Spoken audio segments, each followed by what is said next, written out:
Hello అండి. Welcome to Sriphala vlogs. ఎలా ఉన్నారు మీరందరూ? మేము బాగున్నాము. మీరు కూడా బాగున్నారని అనుకుంటున్నాము. ఇప్పుడు అనపకాయల సీజన్ కదండీ! కాబట్టి నేను అనపకాయలతో ఒక మంచి గ్రేవీ చేశానండి. ఈ గ్రేవీని మీ అందరితో షేర్ చేద్దామని వీడియో షూట్ చేశానండి. ఈ గ్రేవీ పూరి, చపాతీ, రైస్ అన్నిటికీ కూడా ద బెస్ట్ కాంబినేషన్ అండి.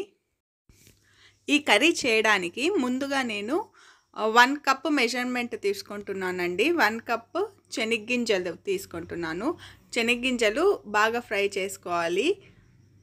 ఆ తర్వాత అదే ప్యాన్లోనే 2 ఏలక్కులు, 4 లవంగాలు, కొద్దిగా చెక్క ఇవన్నీ ముందుగా బాగా వేయించుకోవాలండి. ఆ తర్వాత నేను 1 కప్ మెజర్మెంట్కి నువ్వులు తీసుకుంటున్నాను. ఇక్కడ నేను యూస్ చేసింది రోస్టెడ్ నువ్వులండి. కాబట్టి ఆ మసాలా అంతా ఫస్ట్ ఫ్రై అయిపోయిన తర్వాత ఇది ఊరికే వేడి చేయడానికి వేశాను. అదే నార్మల్ నువ్వులు తీసుకుంటే ఒక 5-10 మినిట్స్ దాకా ఫ్రై చేయాల్సి ఉంటుంది. ఆ తర్వాత సేమ్ అదే కప్పు మెజర్మెంట్కి ఎండు కొబ్బరి తీసుకుంటున్నానండి. ఎండు కొబ్బరి కూడా బాగా బ్రౌన్ కలర్లో ఫ్రై చేసుకోవాలి. ఇవన్నీ కూడా సేమ్ ఈక్వల్ క్వాంటిటీస్ అండి. ఇవన్నీ వేడి చల్లారిన తర్వాత ఒక మిక్సీ జార్లోకి తీసుకొని కొద్దిగా వాటర్ యాడ్ చేసుకొని దాన్ని పేస్ట్ లాగా చేసుకోవాలి. ఆ తర్వాత నేను ఇక్కడ అనపకాయలు ఉన్నాయి కదండి, అనపగింజల్ని ముందు రోజు రాత్రే వాటర్లో సోక్ చేసి పెట్టేశాను. నెక్స్ట్ డే మార్నింగ్ వాటి పైన ఉన్న పొట్టుని రిమూవ్ చేసేసానండి. వీటిని ఉడకడానికి ఒక సైడ్ పెట్టానండి. ఆ తర్వాత బాండ్లీలో కొద్దిగా ఆయిల్ వేసి అందులో ఆవాలు, ఆ తర్వాత జీలకర్ర ఇవి 2 వేసి ముందుగా కొద్దిగా ఫ్రై చేస్తున్నాను. ఇవి ఫ్రై అయిన తర్వాత ఇందులో 2 ఆనియన్స్ తీసుకున్నానండి. కొంచెం పెద్ద సైజు ఆనియన్స్ 2 తీసుకున్నాను. సో ఆనియన్స్ యాడ్ చేసి వాటిని ఫ్రై చేయాలి. ఆనియన్స్ యాడ్ చేశాక ఇందులో కొద్దిగా కరివేపాకు యాడ్ చేశానండి. ఆ తర్వాత ఆనియన్స్కి సరిపడా ఉప్పు యాడ్ చేశాను. ఇక్కడ కొద్దిగా ఉప్పు యాడ్ చేశానండి. ఆనియన్స్ వేగుతున్నప్పుడు సాల్ట్ వేస్తే తొందరగా వేగుతుందని ఇక్కడ కొద్దిగా సాల్ట్ యాడ్ చేశాను. ఈ రెసిపీ చపాతీ, పూరీకి మాత్రమే కాదండి, రైస్కి కూడా చాలా టేస్టీగా ఉంటుంది. లంచ్ బాక్స్కి కూడా ఈ గ్రేవీ చాలా బాగుంటుందండి. ఆనియన్స్ ఫ్రై అయిపోయిన తర్వాత ఇందులో 2 టొమాటోస్ యాడ్ చేశానండి. అనపకాయల సీజన్ వస్తే మేము రెగ్యులర్గా ఈ రెసిపీ చేసుకుంటూనే ఉంటామండి. అనపకాయలతో ఎన్నో వెరైటీస్ ట్రై చేసినా కూడా ఇది అందరికీ చాలా ఫేవరెట్ రెసిపీ. ఈ అనపకాయల సీజన్ అయిపోయే లోపల ఈజీగా ఒక 5-6 టైమ్స్ అన్న ఈ రెసిపీ చేస్తుంటాము. ఇక్కడ టమాటోస్ అన్నీ బాగా మగ్గిపోయాయండి. టమాటోస్ మగ్గిన తర్వాత ఇందాక కొబ్బరి, నువ్వులు, శనగ్గింజలు అవి పేస్ట్ చేసుకున్నాం కదండి. సో ఆ పేస్ట్ని ఇక్కడ యాడ్ చేస్తున్నాను.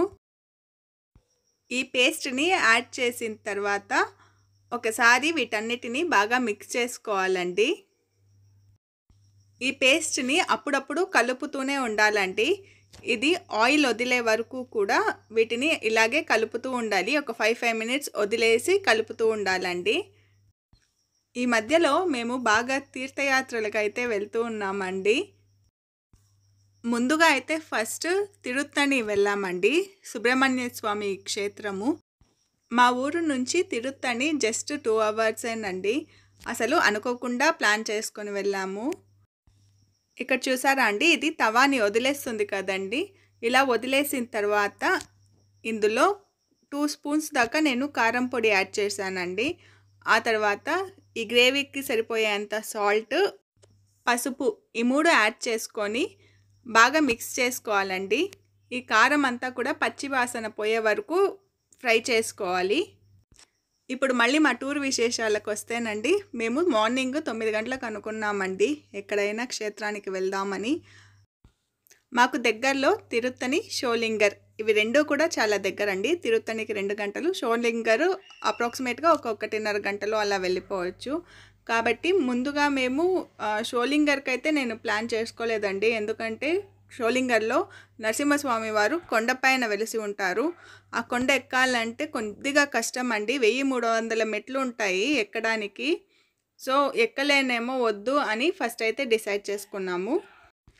మేము 12 గంటలకు అలా ఇంటి నుంచి బయలుదేరామండి. మేము తిరుత్తణి డైరెక్ట్గా వెళ్ళిపోయాము. మా అమ్మ అడుగుతున్నారు షోలింగర్లో దిగి స్వామిని దర్శనం చేసుకుని వెళ్దామని. లేదు నేను నడవలేను అని చెప్పి అక్కడికి స్కిప్ చేశాను. ఇక్కడ కారం పచ్చివాసన పోయే వరకు ఫ్రై చేసుకున్న తర్వాత ఇందులో కొద్దిగా చింతపండు రసం యాడ్ చేస్తున్నానండి. చింతపండు రసం యాడ్ చేసిన తర్వాత నా దగ్గర చింతపండు వాటరే లైట్గా కొద్దిగా ఉన్నిందండి. కాబట్టి ఆ వాటర్ యాడ్ చేశాను. అది లేకుండా ఉంటే నార్మల్ వాటర్ కూడా యాడ్ చేసుకొని దీన్ని బాగా ఉడకపెట్టుకోవాలండి. ముందుగా ఈ గ్రేవీకి సరిపడా వాటర్ని అయితే యాడ్ చేసుకోవాలి. నేను మధ్యలో కొద్దిగా వాటర్ని యాడ్ చేశాను. గ్రేవీ కన్సిస్టెన్సీ చూసి వాటర్ని యాడ్ చేసుకోవాలండి. వాటర్ యాడ్ చేసుకున్న తర్వాత దీన్ని మూత మూసిపెట్టి ఉడకడానికి వదిలేసానండి. ఇక్కడ నేను మిక్సీ కడిగిన వాటర్ని యాడ్ చేస్తున్నాను. ఇలా వాటర్ యాడ్ చేసిన తర్వాత దీన్ని మూత పెట్టి అప్పుడప్పుడు 5 మినిట్స్కి ఒకసారి కదుపుతూ ఉండాలండి. ఇది ఆయిల్ తేలే వరకు కూడా కలుపుతూ ఉండాలి. ఇది ఉడికే లోపల నా టూర్ విశేషాలన్నీ మీకు చెప్తానండి. ముందుగా మేము తిరుత్తణి వెళ్ళాము. తిరుత్తణి రీచ్ అయ్యేసరికి మధ్యాహ్నం 2 గంటలు అయిందండి. 2 గంటలకు రష్ అయితే పెద్దగా ఏం లేదండి. మేము సోమవారం రోజు వెళ్ళాము స్వామివారి దర్శనానికి. అప్రాక్సిమేట్గా ఒక 100 మంది ఉంటే ఎక్కువ అండి గుళ్ళో. యాక్చువల్గా ఫ్రీ దర్శనం క్యూస్ కూడా ఖాళీగానే ఉన్నాయి. మాకు తెలియక మేము 100 రూపీస్ టికెట్ తీసుకొని వెళ్ళాము. కానీ స్వామివారి దగ్గర దాకా అందరినీ లోపల పంపించారండి. ఫ్రీ క్యూ ఉన్న వాళ్ళని కూడా లోపల దాకా పంపించి స్వామివారి దర్శనం చేయించారు. సో అక్కడ స్వామివారి దర్శనం చాలా బాగా అయిందండి. ఇక్కడ గ్రేవీ ఆయిల్ అయితే తేలింది కదండి. కాబట్టి ఇప్పుడు నేను ఇందులో ఉడకపెట్టినటువంటి అనపకాయ గింజల్ని యాడ్ చేస్తున్నానండి. ఇవి యాడ్ చేసి ఒకసారి బాగా మిక్స్ చేసుకొని ఇందులో వాటర్ కూడా యాడ్ చేసి దీన్ని మూత పెట్టి ఉడికించుకోవాలండి. ఇది మళ్ళీ ఆయిల్ తేలే వరకు దీన్ని ఉడికించాలి. ఇవి ఆయిల్ తేలేటప్పుడు కొద్దిగా కొత్తిమీర యాడ్ చేసుకుంటే ఈ గ్రేవీ అయితే రెడీ అయిపోతుందండి. తిరుత్తణిలో మేము దర్శనం చేసుకొని ప్రసాదం అవి కొనుక్కొని రావడానికి 3 o'clock అయిపోయిందండి. ఆ తర్వాత తిరుత్తణిలోనే మేము లంచ్ చేసాము. లంచ్ కంప్లీట్ అయ్యే లోపల 3:30 అయిందండి. అక్కడి నుంచి మేము ఇంకా ఇంటికి వచ్చేద్దామని బయలుదేరాము. సో మేము ఇంటికి రావాలంటే కూడా షోలింగర్ పైనే రావాలండి. మేము షోలింగర్ దగ్గర వచ్చే లోపల 4:45 అలా అయిందండి టైము. షోలింగర్ గుడికి వెళ్ళటానికి మెట్ల మార్గం అయితే ఉంటుందండి. అక్కడికి ఇంకే ఫెసిలిటీస్ లేదు, నడుచుకునే వెళ్ళాలండి కంపల్సరీగా. సో ఆ మెట్ల మార్గం దగ్గర వెళ్ళి ఒకసారి చూద్దామని అక్కడ దాకా వెళ్ళామండి. అన్ఎక్స్పెక్టెడ్ ప్లానేనండి ఇది కూడా. సో మెట్ల మార్గం దగ్గర వెళ్ళిన తర్వాత అక్కడ టెంకాయలు అమ్మేవారు 6 o'clockకి గుడి క్లోజ్ చేస్తారు సాయంత్రము. మీరు వెళ్ళవచ్చు అని చెప్పారండి. తొందరగా ఎక్కితే దర్శనం చేసుకోవచ్చు అని చెప్పారు. అప్పటికి ఆల్మోస్ట్ 5 o'clock అయితే అయిందండి టైము. మేము మెట్లు ఎక్కడం అయితే స్టార్ట్ చేసామండి. ఒక 300 స్టెప్స్ ఎక్కిన తర్వాత ఎక్కిన వాళ్ళు ఆల్రెడీ దర్శనం చేసుకొని కొండ దిగుతూ ఉంటారు కదండి. వాళ్ళైతే మీరు ఇంకెక్కడం వేస్ట్, దర్శనం కాదు, మీరు వెళ్ళే లోపల టెంపుల్ అయితే క్లోజ్ చేస్తారు, మీరు 300 స్టెప్స్ ఇట్లే వాపస్ వెళ్ళిపోండి దిగి అనేసి అన్నారు.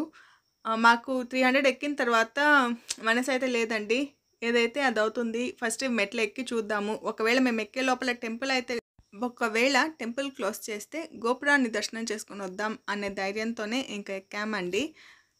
ఇంకా పీక్గా ఇంకో 50 స్టెప్స్ ఉంది అనగా తొందరగా ఎక్కండి, ఇంకొక 5 మినిట్స్లో టెంపుల్ క్లోజ్ చేస్తారని చెప్పారండి. చాలా టెన్షన్ పడుతూ అసలు ఎక్కడ ఒక్క సెకండ్ కూడా కూర్చోలేదండి, ఒక్క నిమిషం కూడా కూర్చోలేదు. కంటిన్యూస్గా ఎక్కామండి. 1 అవర్లో 1300 స్టెప్స్ ఎక్కాము. ఆయాస పడుతూ చాలా కష్టపడి ఎక్కాను. అక్కడ ఎక్కిన తర్వాత టెంపుల్ అయితే ఇంకా క్లోజ్ చేయలేదండి. ఇంకా లాస్ట్ పూజారి అయితే అడిగారు, ఇంకెవరైనా వస్తున్నారా, మీరిద్దరేనా అని. మేమిద్దరే, ఇంకెవరు రావట్లేదు అని చెప్పిన తర్వాత ఆయన లోపల తీసుకెళ్ళి స్వామివారి దగ్గర దర్శనం చేయించారండి. నిజంగా చాలా అద్భుతంగా దర్శనం జరిగిందండి. స్వామివారి దర్శనం తర్వాత ఎక్కిన అలసటంతా కూడా తీరిపోయిందండి. ఆ పూజారి గారే మాకు తోడు కూడా కింద దాకా వచ్చారండి ఇంకా టెంపుల్ క్లోజ్ చేసుకొని. ఇదే అండి మా తీర్థయాత్ర. ఇంకొక తీర్థయాత్ర కూడా చేశాను, అది నా నెక్స్ట్ వీడియోలో చెప్తాను. నేను ఈ గ్రేవీకి పూరి అయితే చేశానండి.